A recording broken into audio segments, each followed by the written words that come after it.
Hello everyone, welcome to एफके ज्ञान YouTuber. इस video के अंदर हम देखने वाले हैं इंपॉर्टेंट फंक्शन ऑफ जावास्क्रिप्ट, यानी कि जावास्क्रिप्ट के अंदर ऐसे कौन कौन से फंक्शन हैं जो इंपॉर्टेंट हैं। तो इस वीडियो के अंदर मैं आपको थ्योरेटिकल कॉन्सेप्ट बताने वाला हूं कि किस तरीके से यहाँ पर हम जावास्क्रिप्ट के फंक्शन को यूज कर सकते हैं। तो इस वीडियो के अंदर सिर्फ मैं आपको थ्योरेटिकल कॉन्सेप्ट बताऊंगा, इसलिए नेक्स्ट वीडियो के अंदर मैं आपको प्रैक्टिकल इंप्लीमेंट भी करके दिखाऊंगा कि किस तरीके से हम उन्हें यूज कर सकते हैं। तो आइए देखते हैं कि कौन से फंक्शन है। तो यहाँ पर आप देख पा रहे हो कि यहाँ पर आपको 5 फंक्शन देखने को मिल रहे हैं। तो सबसे पहले आ जाता है अलर्ट, फिर उसके बाद यहाँ पर आप देख पा रहे हो प्रॉम्प्ट, कन्फर्म और कंसोल डॉट लॉग। यहाँ पर आप देख पा रहे हो 5 इज यहाँ पर डॉक्यूमेंट डॉट राइट। तो इन 5 फंक्शन कैसे काम करते हैं आइए देखते हैं। तो वन बाय वन मैं यहाँ पर आपको समझाता हूँ। सबसे पहले आ जाता है अलर्ट फंक्शन। तो अलर्ट फंक्शन कुछ इस तरीके से यहाँ पर आपको काम करता है। जब भी यहाँ पर आप अलर्ट फंक्शन के अंदर कुछ भी लिखते हो, यानी कि आपने अलर्ट फंक्शन के अंदर कुछ भी लिखा, तो वहां पर आपको एक डायलॉग बॉक्स ओपन होता है। उस डायलॉग बॉक्स के अंदर ही आपका जो भी टेक्स्ट हो या फिर आपने कुछ भी लिखा हो तो वहां पर आपको देखने को मिलता है।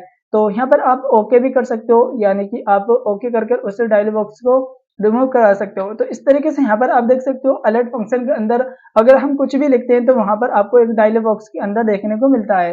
फिर आ जाता है यहाँ पर हमारा दूसरा फंक्शन, जैसे कि व्हाट इज प्रॉम्प्ट। यानी कि प्रॉम्प्ट फंक्शन कुछ इस तरीके से काम करता है जैसे कि यहाँ पर आपको देखने को मिल रहा है। यानी कि हम जब भी प्रॉम्प्ट के अंदर कुछ लिख सकते हैं तो वहां पर भी आपको एक डायलॉग बॉक्स देखने को मिलता है। उस डायलॉग बॉक्स के अंदर यहाँ पर आप यूजर से कुछ इनपुट ले भी सकते हो या फिर आप यूजर को कुछ आउटपुट दिखा भी सकते हो।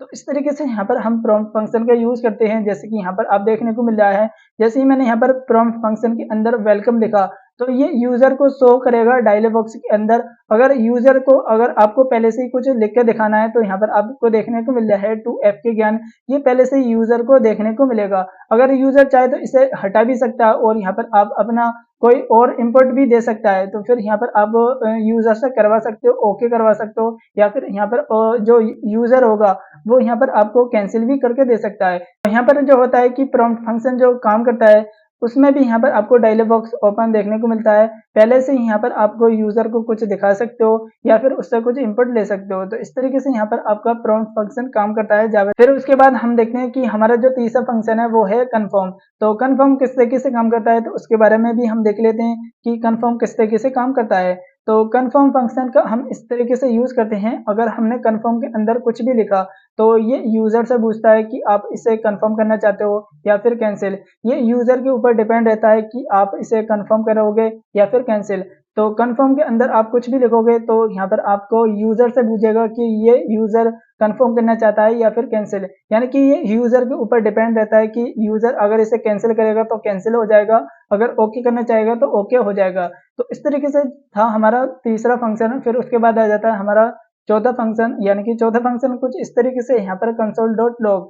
तो कंसोल डॉट लॉग का मतलब यहाँ पर मैं आपको समझाऊं, जब भी यहाँ पर आप कंसोल डॉट लॉग फंक्शन का यूज करोगे तो यहाँ पर आपको देखने को मिलेगा कि ये ब्राउजर पर जाकर यहाँ पर आप कंसोल इस तरीके से यहाँ पर आप देख पा रहे हो कि कंसोल इस तरीके से होता है। अगर मैं यहाँ पर कुछ भी लिखता हूँ, अगर यहाँ पर मैं कोई कोड लिखता हूँ तो यहाँ पर आपके कोड के अंदर जो डिबगिंग होती है वो यहाँ पर आपको देखने को मिलती है।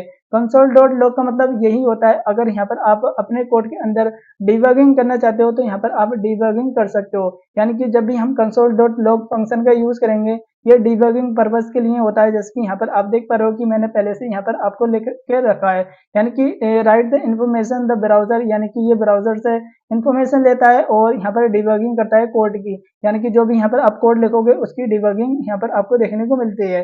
तो इस तरीके से यहाँ पर आप देख पाओगे कि हमारा जो कंसोल डॉट लॉग है वो इस तरीके से काम करता है। फिर उसके बाद आ जाता है हमारा what is document dot right. तो डॉक्यूमेंट डॉट राइट फंक्शन कुछ इस तरीके से काम करता है, अगर यहाँ पर हम कुछ लिखते हैं तो ये डायरेक्ट आपके पेज पर आपको देखने को मिलता है। तो ये यहाँ पर आपको जो भी इसके अंदर यहाँ पर आप लिखोगे तो ये आपके पेज के अंदर शो कर देगा। तो इस तरीके से यहाँ पर आपको देखने को मिलेगा। नेक्स्ट वीडियो के अंदर में यहाँ पर आपको प्रैक्टिकल इंप्लीमेंट भी करके दिखाऊंगा कि किस तरीके से हम इन पांचों फंक्शन का यूज करते हैं। तो डॉक्यूमेंट डॉट राइट सिर्फ इतना ही काम करता है, अगर आप इसके अंदर कुछ लिखना चाहते हो, यहाँ पर आप कुछ लिखवाना चाहते हो किसी भी पर्टिकुलर, जैसे कि मुझे इनपुट बॉक्स के अंदर कुछ लिखवाना चाहता है तो आप डॉक्यूमेंट डॉट राइट का यूज कर आप इनपुट बॉक्स के अंदर कुछ लिखवा सकते हो। तो ये सिंपल आप कह सकते हो कि ये पेज पर यहाँ पर आप कुछ भी लिखवाना चाहते हो तो यहाँ पर ये पेज पर लिख देता है। तो इस तरीके से यहाँ पर आपका document dot right function use करता है। तो आपने देखा कि किस तरीके से यहाँ पर हमने इन पांचों फंक्शन का यूज किया। That's it for this video, thank you for this watching.